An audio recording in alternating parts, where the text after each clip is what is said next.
إن الحمد لله نحمده ونستعينه ونستغفره ونعوذ بالله من شرور أنفسنا وسيئات أعمالنا.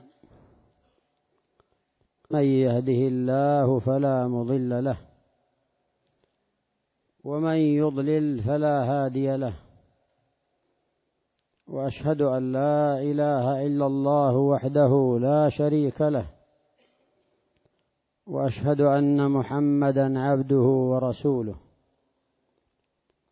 يا أيها الذين آمنوا اتقوا الله حق تقاته ولا تموتن إلا وأنتم مسلمون.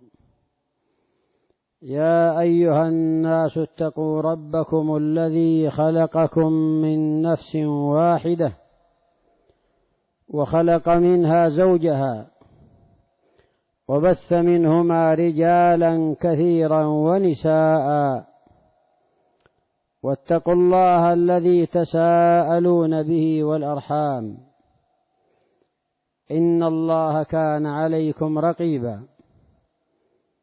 يا أيها الذين آمنوا اتقوا الله وقولوا قولا سديدا يصلح لكم أعمالكم ويغفر لكم ذنوبكم، ومن يطع الله ورسوله فقد فاز فوزا عظيما.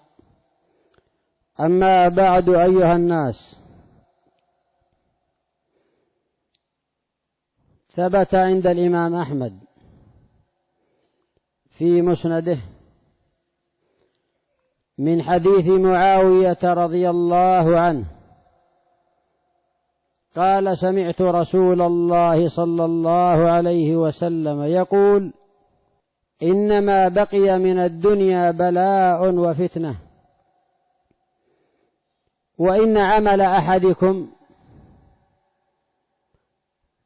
كمثل الإناء، إن طاب أعلاه طاب أسفله، وإن خبث أعلاه خبث أسفله. قال السندي رحمه الله: إشارة إلى حسن الخاتمة، أنه إن طاب العمل حسنت الخاتمة، وإن ساء العمل ساءت الخاتمة. إنما الأعمال بالخواتيم.